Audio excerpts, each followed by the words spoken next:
In our today's lecture, we will discuss some of the important benefits of vision and mission statement. In the literature, there are number of benefits have been well documented, and number of persons have said that if the company manages to formulate the vision and mission statement, it will excel in its operations. Ratrick and Witten has said that if a company formalizes its mission statement, its average return on stockholders' equity will be doubled. And some persons have said that there is a positive relationship between mission statement and organizational performance. But uh, literally अगर हम देखें तो mission statement या vision statement बनाने का company की performance के साथ एक डायरेक्ट रिलेशनशिप लिखना is not a proper thing. हम ये नहीं कह सकते कि विजन और मिशन स्टेटमेंट जब आप बना लेते हैं तो कंपनी की परफॉर्मेंस बहुत अच्छी हो जाती है, लेकिन लिटरेचर में काफ़ी चीज़ें हैं जिससे हमें ये साबित होता है कि अगर कोई भी कंपनी विजन और मिशन स्टेटमेंट बना लेती है तो वो फिर उसकी परफॉर्मेंस बेस्ट हो जाती है। तो किसी भी कंपनी के लिए अगर वो विजन और मिशन स्टेटमेंट बनाते हैं तो कुछ नंबर ऑफ़ बेनिफिट्स हैं। अगर हमारी मिशन और विजन स्टेटमेंट वेल रिटन्ड हो, प्रॉपर्ली मैनेज्ड हो और उनमें हमने नंबर ऑफ़ एम्प्लॉइज़ को इंक्लूड करके फिर उसको बनाया हो, तो फिर इसकी एक वैरायटी ऑफ़ बेनिफिट्स हमें रिसीव हो सकती हैं। So there are some benefits. The first one is to ensure unanimity of purpose within the organization. Means एक organization के अंदर एक ही purpose होना चाहिए जिसको throughout all department and all functions हम perform कर रही हूँ। तो वो जो मिशन और मिशन स्टेटमेंट है हमें थ्रू द ऑर्गेनाइजेशन अपना जो एक ही पर्पज़ है उसको लेकर चलने में हमारी हेल्प करते हैं। उसके अलावा है टू प्रोवाइड बेसिस और standard for allocating organisational resources. जब आपके पास एक वे ऑफ डूइंग होता है कि आपने काम कोई भी करना कैसे है, ठीक है, तो उस केस में फिर आपके वेस्टेज के चांसेस बहुत कम होते हैं। जितने भी आपके पास कंपनी के रिसोर्सेज हैं आप उनको प्रॉपर जगह पर ही एलोकेट करोगे। उसके अलावा है to establish a general tone और ऑर्गेनाइजेशनल क्लाइमेट। आपकी कंपनी का कल्चर कैसा होना चाहिए, कंपनी में हमने रिजिड बिहेवियर रखना है या फिर हमने अपनी एम्प्लॉयज़ के साथ एक जो है वो स्टैंडर्डाइज रिलेशनशिप रखना है, वो सारा कुछ भी आपकी मिशन स्टेटमेंट में मेंशन होता है जिससे आपके ऑर्गेनाइजेशन को कल्चर को डिफाइन करने में हमें हेल्प मिलती है। उसके अलावा है to serve a focal point for individuals to identify the organisational purpose and direction. वही बात कि एक डायरेक्शन है, हमारे पास एक फोकल पॉइंट है कि we have to achieve that point, हमें उसी को अचीव करना है और जो भी हम एक्टिविटीज़ परफॉर्म करेंगे हमारा काम उसी को अचीव करना है। जितनी भी ऑर्गेनाइजेशन में एक्टिविटीज़ हो रही हैं हम उसी को अचीव करने के लिए कर रही हैं। उसके अलावा है to facilitate the translation of objectives into a work structure involving. आपकी जो असाइनमेंट ऑफ टास्क है या वर्क टीम्स बनाना है, मतलब कि जब आपकी ऑब्जेक्टिव्स को हम मिशन और विजन स्टेटमेंट में ट्रांसलेट कर लेते हैं तो हमारे लिए इजी रह जाता है। मिशन स्टेटमेंट तो आपको एक वे ऑफ बता रही है कि व्हाट आर बिजनेसेस, लेकिन जो आपके ऑब्जेक्टिव्स हैं वो आपको बताएंगे कि हमने उस मिशन को अचीव कैसे करना है। अगर आप अपने मिशन को वेल रिटर्न ऑब्जेक्टिव्स में ट्रांसलेट कर लेते हैं तो ये हमारी ऑर्गेनाइजेशन के लिए जो है बहुत ईजी रह जाता है कि कौन सा काम करना है और कौन कौन से असाइनमेंट्स हमने परफॉर्म करनी है। उसके अलावा हम इसकी इंपॉर्टेंस में आ जाता है टू स्पेसिफाई ऑर्गेनाइजेशनल पर्पस। हम अपनी ऑर्गेनाइजेशन को पर्पस को प्रॉपरली डिफाइन कर लेते हैं, हम उसको अपने ऑब्जेक्टिव्स में ट्रांसलेट कर लेते हैं ताकि हमारी कॉस्ट, हमारा टाइम, हमारी परफॉर्मेंस जो है उसको कंट्रोल किया जा सके, ठीक है। तो आपने देखा कि स्ट्रैटेजिक मैनेजमेंट की जो फर्स्ट स्टेज है उसमें हम विजन और मिशन स्टेटमेंट बनाते हैं, जिसके बाद आपने उनको ट्रांसलेट कर लेना होता है छोटे ऑब्जेक्टिव्स में जो कि हमारी ऑर्गेनाइजेशंस के हर डिपार्टमेंट के लिए होंगे। जब आपके पास वेल रिटन ऑब्जेक्टिव्स होते हैं तो उनसे आपके लिए स्ट्रैटेजीज़ को फॉर्मुलेट करना बहुत ईजी रह जाता है, ठीक है। तो किसी भी कंपनी के लिए विजन और मिशन स्टेटमेंट होना बहुत ज़्यादा ज़रूरी है। हम ये नहीं कह सकते कि there are direct benefits of vision and mission statement, लेकिन हम ये कह सकते हैं कि अगर आप अपनी विजन और विजन स्टेटमेंट बनाते हैं तो आपकी कंपनी डेफिनेटली जो है एक फोकल पॉइंट मिल जाएगा, एक सेंट्रल डेप्थ मिल जाएगी हमारी एम्प्लॉयज़ को और हमारे मैनेजर्स को कि what we are doing and what and how we will do that. अगर हम एक और बेनिफिट को डिस्कस करें यहाँ पर तो वो है कि हमारी एम्प्लॉइज़ के जो डाइवर्जेंट व्यूज़ होते हैं, मतलब डिफरेंसिंग व्यूज़ होते हैं, उनको हमारी मिशन और विजन स्टेटमेंट की वजह से ख़त्म कर दिया जाता है। जब आपके पास एक ही फोकल पॉइंट होता है, आपके सारे के सारे एम्प्लॉइज़ और मैनेजर्स जो है वो एक ही मिशन स्टेटमेंट को फॉलो कर रहे होते हैं, तो जो डाइवर्जेंस होती है उसको हम ख़त्म कर सकते हैं, ठीक है। ये भी एक बहुत बड़ा बेनिफिट है हमारी मिशन स्टेटमेंट का। नेक्स्ट पॉइंट है हमारे पास the characteristics of a mission statement. First characteristics हमारे पास आ जाता है a declaration of attitude. It means कि हमारी जो मिशन स्टेटमेंट है कि सिर्फ़ और सिर्फ़ एक स्टेटमेंट ही नहीं है, बल्कि इसमें हर चीज़ को डिटेल में बताया जाता है और उसके अलावा हम इसमें डिफरेंट एटीट्यूड्स को भी एक्सप्लेन कर रहे होते हैं। आपकी ऑर्गेनाइज़ेशन जो है वो एक आर्टिफ़िशियल पर्सन होती है, जिसके अंदर मल्टीपल पर्सन्स काम कर रहे होते हैं। तो उस ऑर्गेनाइज़ेशन के एटीट्यूड को हम मिशन स्टेटमेंट के थ्रू कम्युनिकेट कर रहे होते हैं। जब हम अपनी मिशन स्टेटमेंट के थ्रू डिक्लेरेशन ऑफ एटीट्यूड कर रहे होते हैं, तो उसके हमारे पास 2 मेजर रीज़न्स हैं। पहला रीज़न है हमारे पास कि जो हमारी एक अच्छी मिशन स्टेटमेंट है, एक वेल रिटन मिशन स्टेटमेंट है, उसके थ्रू हम नंबर ऑफ ऑब्जेक्टिव्स बना लेते हैं, ठीक है? फर्स्ट ऑब्जेक्टिव और फर्स्ट रीज़न हमारे पास यही होता है कि हमारे पास जब नंबर ऑफ ऑब्जेक्टिव्स होते हैं, तो उन ऑब्जेक्टिव्स को हम प्रॉपर्ली डिफाइन कर सकते हैं। अगर हम अपने ऑब्जेक्टिव्स में एक्सेस उनको बहुत ज़्यादा स्पेसिफिक कर लेते हैं, स्पेसिफिक करने का मतलब ये है कि हम उनको सिर्फ और सिर्फ कुछ पॉइंट्स तक महदूद कर देते हैं, तो उस केस में ऐसा होता है कि आपकी जो ऑर्गेनाइजेशन की ग्रोथ है वो लिमिट हो जाती है, उसकी एक बाउंड्री बन जाती है कि हमने स्पेसिफाई कर दिया कि इससे बाहर हमने काम नहीं करना। और दूसरी चीज़ आती है जनरल होना, कि हम अपने जब ऑब्जेक्टिव बना रहे हों, तो हमने सिर्फ जनरल होकर काम नहीं करना, क्योंकि जब आप सिर्फ जनरल होकर काम करते हैं, तो हमारी जो स्ट्रैटेजी के अल्टरनेटिव्स होते हैं उनको हम प्रॉपरली जो है ना वो इंक्लूड नहीं कर सकते, ठीक है, वो डिसफंक्शनल हो जाता है। तो आपने जब अपनी मिशन स्टेटमेंट बनानी होती है, तो it should not be too specific and it should not be too general. There should be a underline relationship between specificity and generality in your mission statement, कि आपने ऐसी फिजिबल ऑब्जेक्टिव्स बनाने हैं जो कि ना तो बहुत ज़्यादा स्पेसिफिक हो और ना ही बहुत ज़्यादा जनरल हो। दूसरा रीज़न है हमारे पास कि जो हमारी मिशन स्टेटमेंट है, वो हमारी डिक्लेरेशन ऑफ एटीट्यूड इस वजह से है कि हमने उसको रिकंसाइल करना होता है। रिकंसाइल करने का मतलब है कि हमने बहुत सारे लोगों की इत्तेफाक़ राय करनी होती है, बहुत सारे लोगों की एक्सेप्टेंस लेनी होती है, और उस सारे लोगों में आपके पास आते हैं आपके स्टेक होल्डर्स। स्टेक होल्डर्स की डेफिनेशन नीचे जो है एक्सप्लेन की है गई है। Stakeholders basically are those factors that have direct और indirect relationship with the company, जो कि कंपनी को अफेक्ट कर रहे होते हैं या फिर कंपनी उनको अफेक्ट कर रही होती है, जिसमें आपके पास आपकी एम्प्लॉयज़, आपके मैनेजर्स, आपके स्टॉक होल्डर्स, आपके investors, board of directors, customers हैं, सप्लायर्स हैं, मतलब आपके स्टेक होल्डर्स में इंटरनल और एक्सटर्नल दोनों पार्टीज़ आती हैं। वो सारी फैक्टर्स, वो सारी पार्टीज़, वो सारी एंटिटीज़ जो कि आपकी ऑर्गेनाइजेशन से या फिर आपकी ऑर्गेनाइजेशन को डायरेक्टली या फिर इनडायरेक्टली इन्फ्लुएंस कर रही हों, वो हमारे स्टेक होल्डर्स कहलाते हैं, ठीक है? तो अब जब आप अपनी विजन और मिशन स्टेटमेंट को बना रहे होते हो और उसमें आपने अपने एटीट्यूड को डिक्लेयर करना होता है, तो उसमें आपने उन सब लोगों की जो नीड्स हैं उन सब को रिकंसाइल करना है। मतलब आपका जो मिशन है, मिशन स्टेटमेंट, उसमें हर एक इतनी कंप्रीहेंसिव स्टेटमेंट होनी चाहिए कि हर किसी पर्सन का जो पॉइंट ऑफ व्यू है वो अंदर इंक्लूडेड होना चाहिए। अब हमने ये तो कहा कि हमारी जो मिशन स्टेटमेंट है शुड बी रिकन्सिलेटरी। हमने अपने सारे स्टेक होल्डर जो कि आपके एम्प्लॉयज़, मैनेजर्स हैं, बोर्ड ऑफ डायरेक्टर्स हैं, उन सब के पॉइंट ऑफ व्यूज़ को इकट्ठा करना है। लेकिन जो स्टेक होल्डर्स हैं, वो हमारी ऑर्गेनाइजेशन को अफेक्ट तो कर रहे होते हैं, लेकिन everybody have distinctive views and different interest. जैसे कि अगर आपको पब्लिक की बात करूं, तो पब्लिक का जो इंटरेस्ट है वो सिर्फ होता है सोशल रिस्पॉन्सिबिलिटी, कि हमारी सोसाइटी क्लीन होनी चाहिए, ठीक है? अगर मैं कस्टमर्स की बात करूं, तो कस्टमर्स का कंसर्न सिर्फ होता है हमें प्रॉपर प्रोडक्ट मिलने चाहिए with proper quality and quantity, ठीक है? अगर मैं एम्प्लॉयज़ की बात करूं, तो एम्प्लॉयज़ का कंसर्न सिर्फ और सिर्फ उनके बेनिफिट्स और उनकी जो सैलरीज और वेजेस वगैरह हैं उनके साथ है। यानी कि हर किसी स्टेक होल्डर की नीड और हर किसी स्टेक होल्डर का कंसर्न आपकी कंपनी के साथ डिफरेंट होता है, ठीक है? All are stakeholders claims on an organisation, हम उन सब के जो क्लेम्स हैं उनको एक साथ जो है वो पूरा नहीं कर सकते, एक साथ परस्यू नहीं कर सकते। लेकिन a good mission statement indicates that relative attention that an organisation will devote to meeting the claims of various stakeholders. Basically कि हम कोशिश करते हैं कि हम अपनी मिशन स्टेटमेंट में हर किसी स्टेक होल्डर्स के पॉइंट ऑफ व्यू को और जो उनका क्लेम है उसको पूरा करने की कोशिश करें। सो द आइडिया इज़ कि हमने जो है there should be a balance between the specificity and generality in the mission statement, और दूसरा ये है कि हमने अपने सारे स्टेक होल्डर्स के क्लेम को भी इंक्लूड करना है आपकी मिशन स्टेटमेंट में। यानी कि यहाँ पे दो पर्पसेस को हमने डिस्कस किया, दो रीजंस को कंसिडर किया हमने। एक हो गया आपका स्पेसिफिसिटी और generality, and the second one is reconciliatory nature.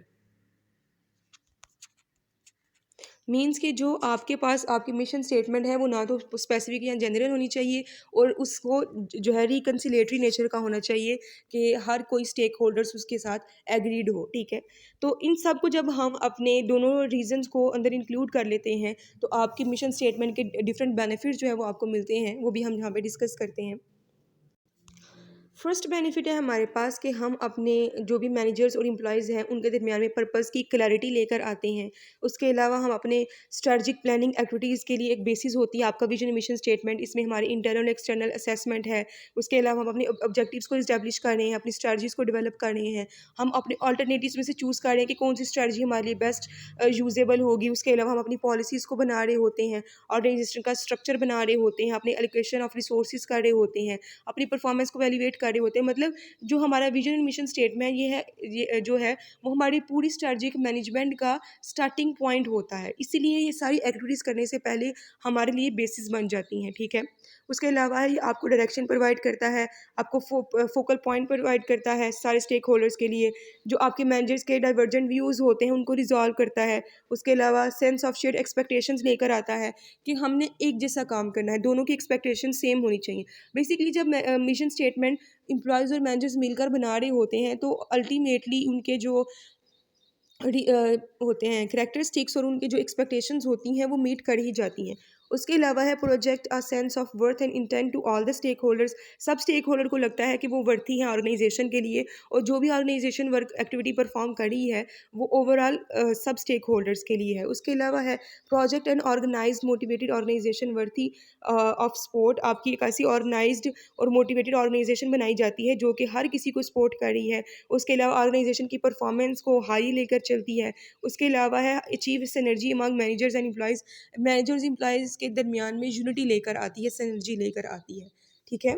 ये सारी मिशन स्टेटमेंट के कुछ करैक्टरिस्टिक्स हैं, ये बेनिफिट्स हैं जो कि अगर आप अपनी क्लियर बनाते हो विजन एंड मिशन स्टेटमेंट तो आपको प्रोवाइड किए जाते हैं। As you can see in this के आपके स्ट्रॉन्ग मिशन स्टेटमेंट के क्या क्या बेनिफिट्स हो सकते हैं, ये सारे भी हमने देखे हैं कि आपको यूनिमिनिटी ऑफ पर्पस मिल जाता है, आपकी रिसोर्स एलोकेशन में आपकी हेल्प करती है, ऑर्गेनाइजेशन का क्लाइमेट डेवलप करने में हेल्प होता है, आपके फोकल पॉइंट होता है वर्क स्ट्रक्चर का, आपको पता चल जाता है कि which direction we have to follow. तो ये आपकी इंपॉर्टेंस है मिशन स्टेटमेंट की। जब हम करेक्टरिस्टिक्स ऑफ मिशन स्टेटमेंट पढ़ रहे हैं तो हमने एक पढ़ा डेक्लेरेशन ऑफ एटीट्यूड, और दूसरा हमारे पास होगा कस्टमर ओरिएंटेशन। दूसरा करेक्टरिस्टिक्स है हमारे पास कस्टमर ओरिएंटेशन, कि आपकी जो मिशन स्टेटमेंट है वो कस्टमर ओरिएंटेड होनी चाहिए। उसमें आपने अपने बारे में सिर्फ ऑर्गेनाइजेशन के व्यूज़ को नहीं लिखना, बल्कि आपने जो भी एक्टिविटी परफॉर्म करनी होती है, बेसिकली आपका फोकल पॉइंट आपके कस्टमर्स होते हैं।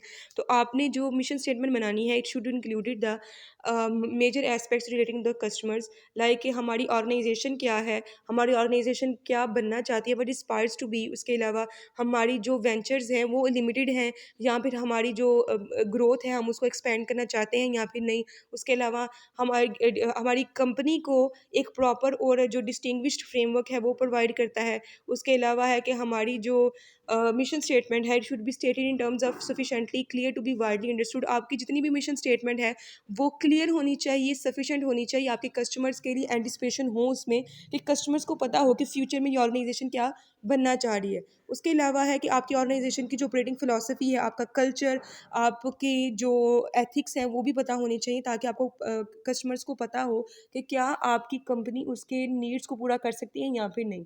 अगर मैं आपको जो है वो सिंपली बताऊं तो आपकी जो गुड मिशन स्टेटमेंट है it should reflects the anticipation of the customers.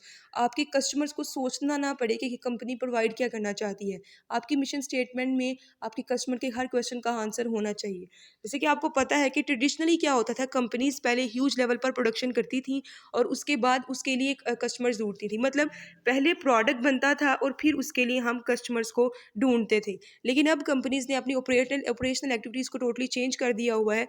पहले आप अपने कस्टमर्स को करते हो टारगेट, आप अपने टारगेट कस्टमर्स के लिए फिर प्रोडक्ट्स बनाते हो और फिर आप उनको सर्व करते हो। तो ये जो आपका जो चेंज ऑफ एक्टिविटीज़ आया है वो भी हमारी मिशन स्टेटमेंट में चेंज आया है कि हमने अपने कस्टमर्स की एंटिसिपेशंस पर पूरा उतरना है। हमने उनको प्रॉपर इंफॉर्मेशन देनी है कि व्हाट इज़ और ऑर्गेनाइजेशन गोइंग टू सर्व। हम अपनी कौन से कस्टमर्स की कौन सी नीड्स को जो है वो फुलफिल करना चाहते हैं। यानी कि आप अपनी मिशन स्टेटमेंट में अपनी टारगेट मार्केट भी डिस्कस करते हैं ताकि कस्टमर्स को पता पता हो कि किस क्लास ऑफ कस्टमर को ये सर्व करने जा रही है कंपनी, ठीक है। तो जब भी आप अपनी ऑर्गेनाइजेशन की मिशन स्टेटमेंट बनाते हैं तो ये कस्टमर ओरिएंटेड होनी चाहिए, यानी कि कस्टमर के जो नीड्स एंड वांट्स हैं उसको अंदर प्रॉपर्ली मेंशन किया गया हो, ताकि कस्टमर्स को पता हो कि कंपनी आपको क्या सर्व करने वाली है। तो जब भी आप मिशन स्टेटमेंट बनाएं तो इन चीज़ों का ख्याल रखें कि आपने मी लैंग्वेज यूज़ नहीं करनी, बल्कि आपने यू लैंग्वेज यूज़ करनी है। It's a communication tool. आपने कम्युनिकेशन में, बिजनेस कम्युनिकेशंस में ये चीज़ पढ़ी होगी कि अगर आप किसी पर्सन को कन्विंस करना चाहते हैं तो you should use the you language. आपको अपने बारे में नहीं बल्कि दूसरों के बारे में कंसर्न होकर बात करनी पड़ती है। जैसे कि यहाँ पर आप देख सकते हो कोई यूटिलिटी स्टेटमेंट्स हैं जो कि आपको हेल्प कर सकती हैं आपकी मिशन स्टेटमेंट में। सबसे पहली है कि do not offer me things. अपनी चीज़ें ऑफर ना करें। उसके अलावा है do not offer me clothes. आप क्लोथ्स ऑफर नहीं कर रहे, आप लोगों को उनके अट्रैक्टिव लुक्स ऑफर कर रहे हैं। मतलब आपकी मिशन स्टेटमेंट में आप प्रॉपर यूटिलिटी स्टेटमेंट्स को ऐड करें। मतलब हर किसी को पता है कि उसने कंप्यूटर परचेज करना है, लेकिन जब आप कंप्यूटर परचेज करते हैं तो it's a symbol of simplicity and help, कि आपको आपकी एक्टिविटीज़ को परफॉर्म करने में हेल्प मिल जाती है। आपने प्रेजेंटेशंस करनी होती हैं, उसमें हेल्प मिल जाती है। या अगर आप खाना परचेज़ कर रहे हैं, कोई भी खाने वाली चीज़, तो आप सबको पता है कि यू आर परचेजिंग कुकीज़, लेकिन it will satisfy you and how it will satisfy you, ये चीज़ आपके मिशन स्टेटमेंट में इंक्लूड होनी चाहिए। मतलब कोई भी प्रोडक्ट जो कि कंपनी सर्व कर रही है, उसको अपनी मिशन स्टेटमेंट में उस प्रोडक्ट का नाम मेंशन नहीं करना, बल्कि उसकी यूटिलिटी को मेंशन करना है।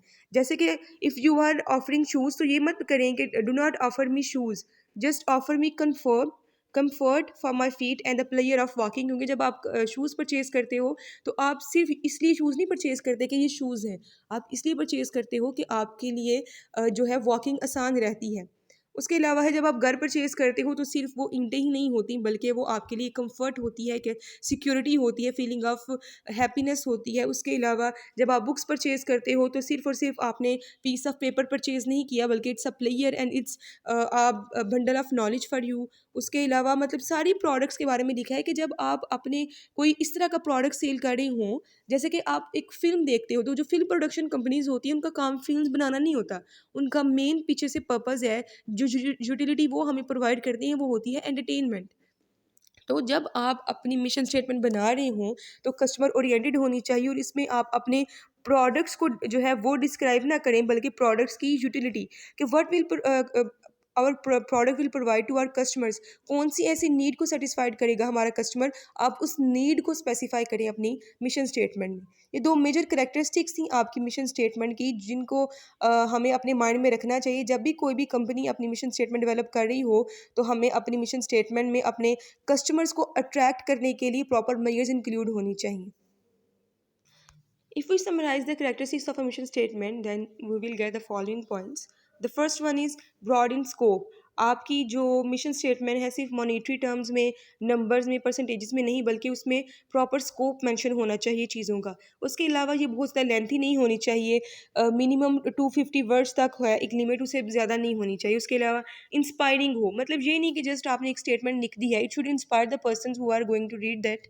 उसके अलावा है identify the utility of the firm's products. वही बात जो भी हमने रिसेंटली पढ़ी है कि प्रोडक्ट्स को सिर्फ मेंशन नहीं करना, आपने प्रोडक्ट्स की यूटिलिटी को अंदर मेंशन करना है। उसके अलावा है कि आपने ये मेंशन करना है कि we are socially responsible company. उसके अलावा है कि reveal that the firm is environmentally responsible. Socially responsible होने का मतलब है कि अब जो भी एक्टिविटीज़ परफॉर्म कर रही हैं वो अपने कल्चर के रिलेटेड कर रही हैं। उसके अलावा आप कोई भी काम नहीं करें। मतलब अगर पाकिस्तान में है तो आप ऐसी बेवरेजेस या ऐसी जो कंटेंट है वो सेल नहीं कर रहे जिससे आपकी यंग जनरेशन या फिर आपके पर्सन्स या आपकी ह्यूमंस को नुकसान पहुंचे। और इन्वायरमेंटली रिस्पॉन्सिबल होने का मतलब है कि हमारी कंपनी इन्वायरमेंट को गंदा नहीं करती। We are going with the green resolution.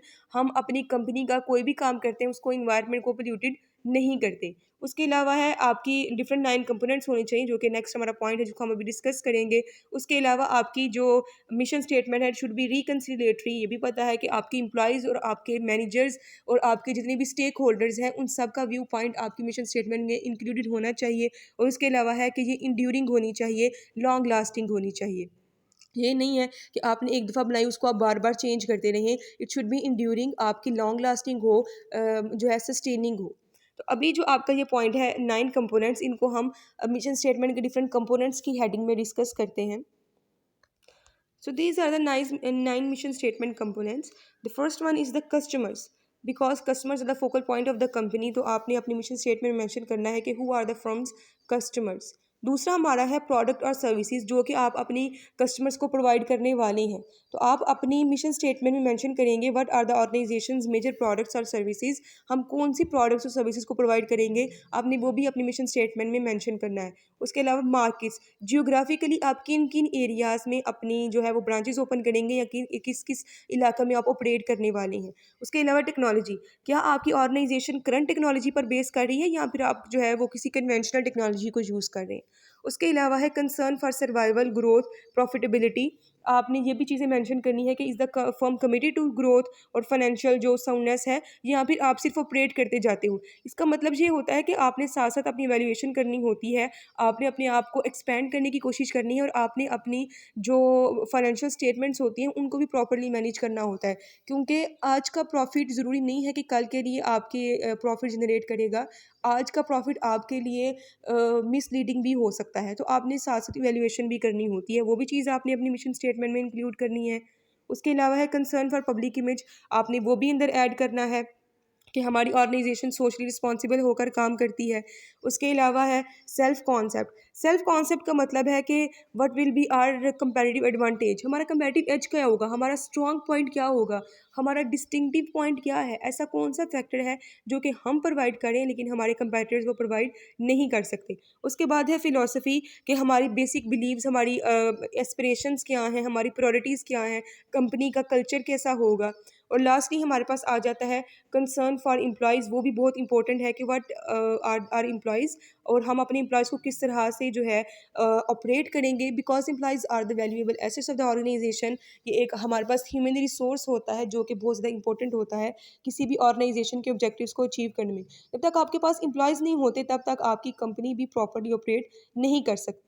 तो आप देख सकते हो कि इन 9 कंपोनेंट्स में हर चीज़ इंक्लूडेड है जो कि ज़रूरी है किसी भी ऑर्गेनाइजेशन के मिशन स्टेटमेंट में होना।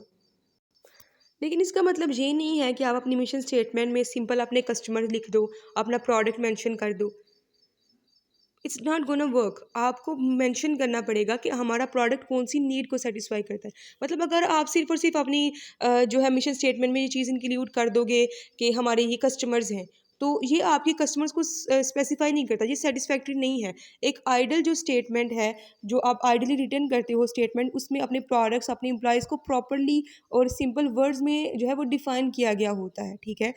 जो स्टेटमेंट है should be informative, inspiring, enduring, और जो हमने पीछे भी सारी उसकी करैक्टरिस्टिक्स पढ़ी हैं, तो आपकी स्टेटमेंट में वो सारी चीज़ें इंक्लूड होनी चाहिए।